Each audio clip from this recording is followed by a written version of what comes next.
The picturesque Simonstown, home to South Africa's largest naval base, known for its rich maritime history dating back more than 200 years. Its scenic beauty attracts tourists and locals. The town has a restaurant popular with these visitors and residents. The owner started working here 30 years ago and never dreamed that the place would one day be hers. I started here as a stripper, but it was not, some people would think it's stripping, but it's like cleaning the tables, and then from there doing the Milky Lane, doing the milkshakes and stuff. 30 years in, Eloise, there has been indeed an improvement in women participation in the economy, and there has been improvement indeed in the support that's there to enable women to participate in the economy and in particular in business.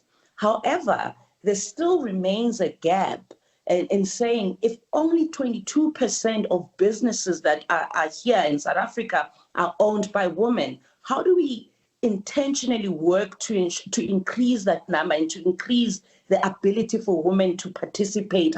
I had a struggle with this business because I got it was a 2-year battle, high court case, because when I got this place was on tender, so I applied for it, and then because I'm a colored, apparently it was said I'm a colored, I'm a woman, that's why I got it. But I never went to the media stating that it was a racial thing, nothing like that. I just pushed through. As most women do, Palani experienced bullying at the hand of the man who applied for the tender. And I had to pass here every day. And this guy actually went to court. He tried to ban me from coming on the square. They said, but that's a public place. So he banned me from coming through on the square. But I still came because I was selling prawns and stuff to the guys on the square, bacon and stuff, just to survive. There is definitely an issue of prejudice and bullying and discrimination against women. And simply, and I think I said this before, if you think traditionally the role of a woman, one would say the role of a woman is in the kitchen, and therefore their primary responsibility is to look after home and to look after the family. And now we are seeing a rise of women who say, I want to be more than that. I want to be more than a primary caregiver.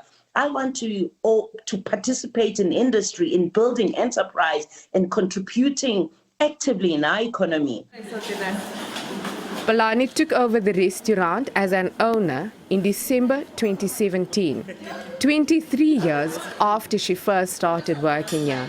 Her journey as an entrepreneur was fraught with challenges before she even started. As an aspirant entrepreneur, she was not even aware of the costs of legal fees for business matters. When the guy said, 2,500 before you say anything, just to speak to us. And then we spoke, and then I asked plus minus. He said, no, if you bring me the court paper, it's going to cost someone 10,000 to read it. And I'm looking at Sebastian, and I'm like, what? And he said, no, this is just the beginning. You have to put down 45,000 rand. That's just the first section of this whole thing. And then when I walked out of there, I was crying because I've done nothing wrong.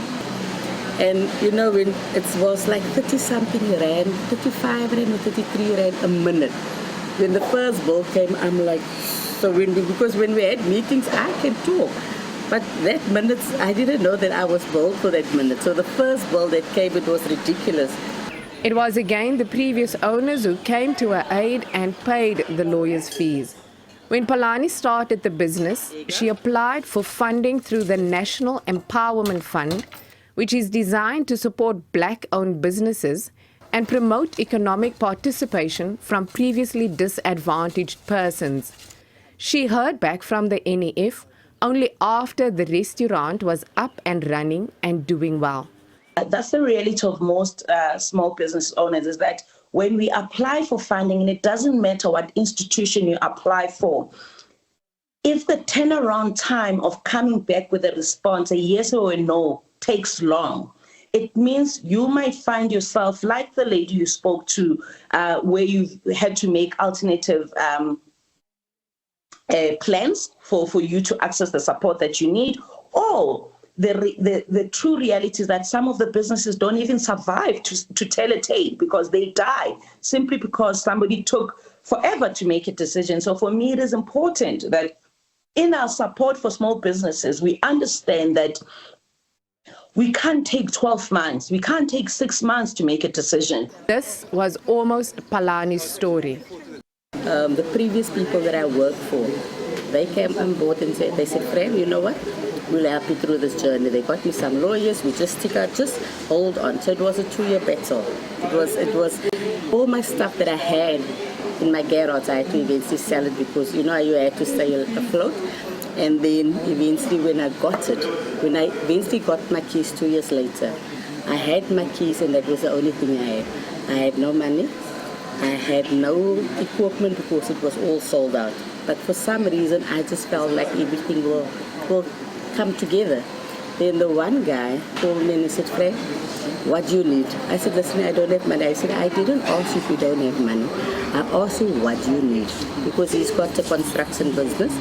So he came here in his crew, and the bill came up to over 300,000 rand. He said, "You know what, for the next year, don't think about it. I give you 1 year, and after that year, then you come and then you give me a payment plan." And that for me was amazing. The restaurant is thriving now, teeming with tourists and locals. But it was a tough journey. And it was difficult because, people were thinking that I was talking about an imaginary restaurant. Because when it was in the newspaper that I got the restaurant, I was excited, I was telling people about it. 3 months went, 6 months went, a year went, it's 2 years, I still don't have the business.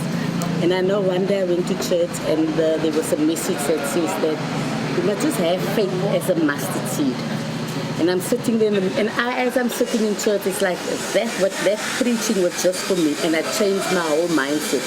I went home, I prayed about it, I said, "Lord, thank you very much. I claim it. Palani pursued a dream, but almost gave up on it after receiving an offer from a well-meaning former employer.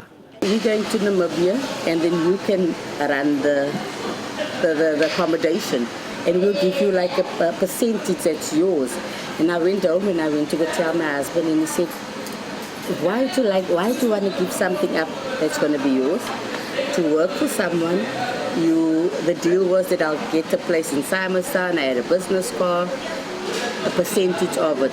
And I thought about it, so I said, no man, I went to him the next day, I said, "You know what, it's like my hand is by the door and I'm just about to open it and I'm leaving the handle."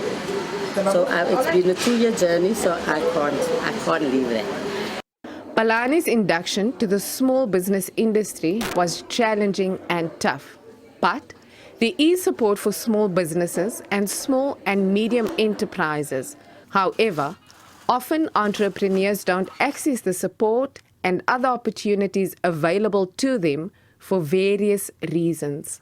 Before 1994, a lot of women were not participating in the economy. And because they were not participating in the economy, it means our level of ownership of assets and our level of ownership of things that can be utilized as security and tools to help us invest in our businesses are non-existent. And if we go in with that understanding is that most women don't have assets to put up as security, and therefore that becomes a risk for them from a finance perspective, because you don't have anything to put up as security. If you're looking for a business loan to build or grow your business, the bank is not going to give you. We have to then say, how do we mitigate that? How do we recognize all these challenges that women are facing and the limitations that women have, and how do we create on the other side enablers that ensure that we can mitigate those risks and make sure that women can access those opportunities. Small business owners and women in the SMME sector are encouraged to find a circle and network of support and to reach out to existing public and private support programs. For Palani, her dream became a reality because the two women who owned the restaurant before supported her on the journey. And she had the audacity to believe. I'm still in awe because, it's still unbelievable. Elrise Mashaba, SABC News, Simonstown.